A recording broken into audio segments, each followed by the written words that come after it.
Y si te dijera que ayer, 17 de marzo, la misma SEC que persiguió a Ripple y a toda la industria cripto durante años, acaba de publicar un documento oficial rindiéndose ante la evidencia. No solo declaran que XRP y otros utility tokens o tokens de utilidad no son valores, sino que acaban de aniquilar el Howey perpetuo. La era de Gary Gensler y la regulación por demanda ha terminado. Hoy vamos a analizar el histórico discurso que el director de la SEC, Paul Atkins, acaba de dar en el DC Blockchain Summit, titulado Regulación Crypto Assets o Regulation Crypto Assets a Token Safe Harbor. ¿Qué significa esto? Es un lugar seguro para la regulación de los activos digitales. Y te advierto, el tweet que viste circulando ayer en la cuenta oficial de la SEC es solo la punta del iceberg. Pero antes de empezar, quiero hacer una mención muy especial a título personal para este señor que tengo acá. Es mi papá. Cumplió años hoy y cumpliría 80 años. Él hace 6 años se nos fue, pero seguimos acá con mucho corazón y mucho amor por mi papá.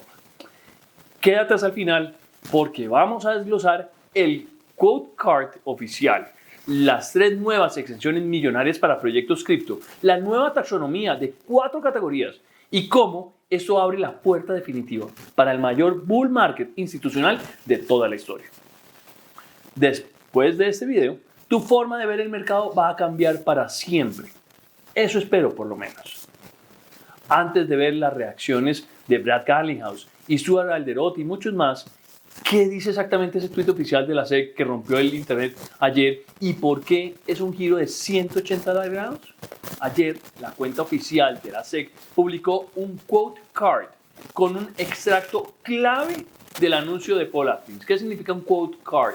Es una pequeña imagen donde se define un resumen de lo que viene en el documento importante. Quiero que leamos el texto exacto porque cada palabra fue elegida con precisión quirúrgica. Dice lo siguiente: después de más de una década de incertidumbre, esta interpretación proporcionará a los participantes del mercado una comprensión clara de cómo la Comisión trata los criptoactivos. También reconoce lo que la administración anterior se negó a reconocer, que la mayoría de los criptoactivos no son valores por sí mismos y refleja la realidad de que los contratos de inversión pueden llegar a su fin. Ese esfuerzo sirve como un puente importante para emprendedores e inversores mientras que el Congreso avanza en la legislación bipartidista y cierra ahí las comillas. ¡Bum! Detengámonos aquí. Análisis puro. Paul Atkins está criticando abiertamente a la administración anterior.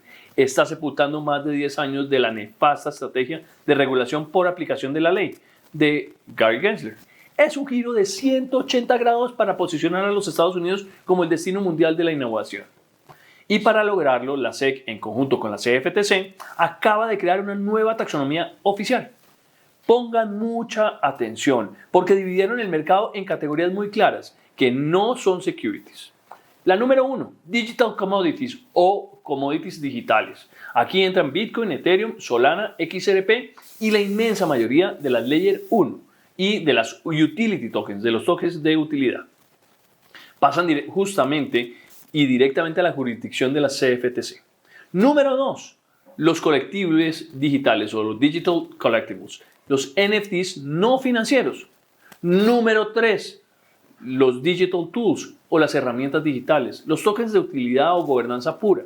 Y número 4, los Payment Stablecoins o las criptomonedas o las stablecoins de pagos, las monedas estables de pagos, que ahora operarán bajo el marco del Genius Act, que queda entonces para la SEC únicamente los Digital Securities o los valores digitales, es decir, valores tradicionales tokenizados como acciones o bonos en una blockchain. Todo lo demás queda libre. Pero aquí viene la parte más revolucionaria del discurso completo de Atkins en el DC Blockchain Summit allá en Washington. Es el concepto que resuelve el mayor dolor de cabeza de la industria, el fin del Howey perpetuo. ¿Se acuerdan del examen de Howey? Eso es. Por años, la SEC argumentó que si un token nacía como un contrato de inversión, sería un security para siempre. Hoy, Atkins dijo, no. Un token puede empezar como un security mientras que el equipo promete esfuerzos gerenciales, pero ese contrato termina cuando la red se descentraliza y esos esfuerzos esenciales cesan. Escuchen cómo lo explicó el propio Atkins en su discurso. Lo voy a traducir para ustedes. Llega un punto en el que los compradores ya no dependen de los esfuerzos gerenciales esenciales del emisor y la mayoría de los tokens ahora se negocian sin ninguna expectativa razonable de que un equipo siga al mando. En resumen, un token no es un valor para siempre, solo porque alguna vez fue parte de un contrato de inversión. De la misma manera que un campo de golf no es un valor mobiliario solo porque solía ser parte de un esquema de inversión de plantaciones de cítricos. Esta metáfora de los cítricos es oro puro. Nos recuerda muy bien ese examen de Howey de hace 1000 años. Significa que exigiendo divulgaciones claras para el inversor sepa que compra, ya no hay tokens perpetuamente que se vuelven securities, ya eso ya no existe. Y Atkins no se quedó en filosofía, anunció el Regulation Crypto Assets, que en las próximas semanas propondrá reglas formales inspiradas en el famoso Token Safe Harbor, que la comisionada Hester Peirce propuso en febrero del 2020. Se vienen 3 propuestas concretas que van a inyectar billones de dólares al mercado de las startups. Primero, una startup exemption de 4 años para recaudar hasta 5 millones de dólares para proyectos tempranos. Segundo, una fundraising exemption para levantar hasta 75 millones de dólares en 12 meses sin registrarse como valor tradicional. Y tercero, el Investment Contract Safe Harbor, que dará certeza definitiva y matemática de cuándo un token sale del régimen de la SEC. Entendiendo este concepto monumental, las reacciones de los pesos pesados cobran todo el sentido del mundo. Stuart Alderoty, director legal de Ripple, creo que ya lo conocemos muy bien, celebró de inmediato. Porque si aplicamos esta nueva regla del fin de Howey perpetuo, XRP encaja a la perfección. La red de Ripple ya no depende de los esfuerzos gerenciales de la empresa para poder funcionar. Con esta nueva postura conjunta de la SEC y la CFTC, el riesgo legal de XRP en el mercado secundario desaparece por completo.